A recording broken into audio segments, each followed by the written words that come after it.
پہچانے جاتے تھے وہ ان کی داڑھی تھی۔ اسی طرح نبی اکرم صلی اللہ علیہ وسلم نے داڑھیوں کو رکھنے کا اور بڑھانے کا حکم دیا۔ داڑھی کا رکھنا سنت نہیں ہے، یاد رکھیے، داڑھی کا رکھنا سنت نہیں ہے، داڑھی کا رکھنا واجب اور فرض ہے۔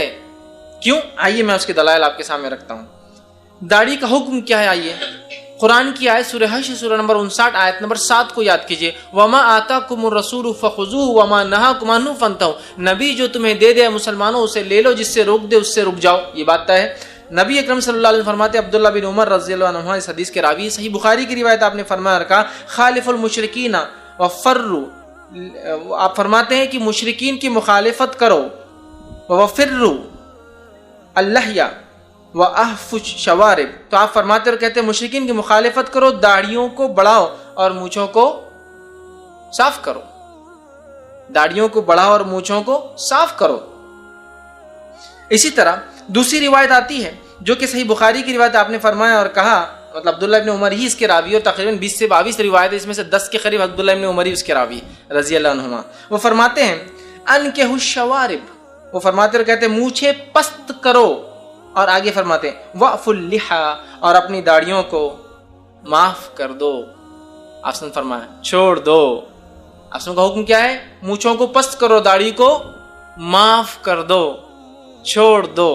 اللہ سے ہم دعا کرتے اللہ ہمیں معاف کر دے، ہے نا، کرتے نا، اب ہم دعا کرتے ہیں اللہ سبحانہ تعالیٰ سے، اللہم انا عفو کریم تحب العفو فاعف عنی، دعا کرتے ہیں نا، خاص طور شب قدر میں، اے اللہ میرے گناہوں کو معاف کر دے۔ تو یہاں عفو کا معنی ہے مکمل گناہ، تو یہاں بھی معنی ہے کہ داڑھی کو وَأْفُوا اللِّحَىٰ، داڑھیوں کو معاف کر دو، مکمل چھوڑ دو، پورے گناہ معاف کر دو۔ اللہ سے دعا کرتے ہیں نا، تو یہاں بھی مکمل چھوڑ دو، یاد رکھ لیجیے، چھوڑ دینا ہے، معاف کرنے کے لفظ ہے۔ معاف کرنا مطلب اس کو چھوڑ ہی دو۔ آپ بولتے ہیں نا اس کو تو معاف کر دیا ہوں، اس سے میں کچھ پوچھتا ہی نہیں ہوں، اس سے تو بات بھی نہیں کرتا ہوں، چھوڑ دو۔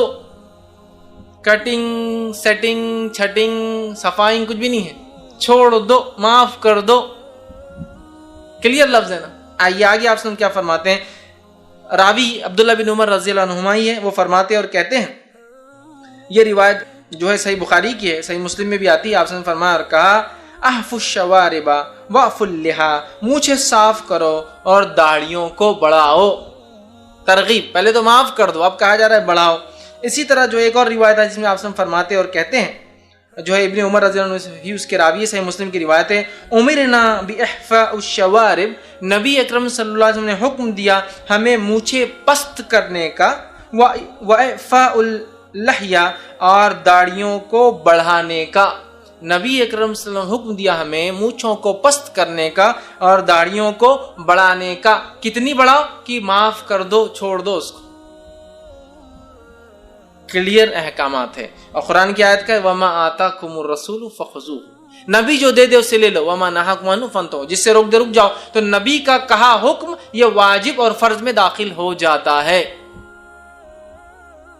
یہ واجب اور فرض میں آتا ہے۔ نبی نے کہہ دیا نا کہ مونچھوں کو تراشو، داڑھیوں کو معاف کر دو، چھوڑ دو، بڑھاؤ، خود آپ کی صفت بھی ہم نے دیکھ لی بڑی تھی، لیکن آپ نے حکم دیا۔ اسی طرح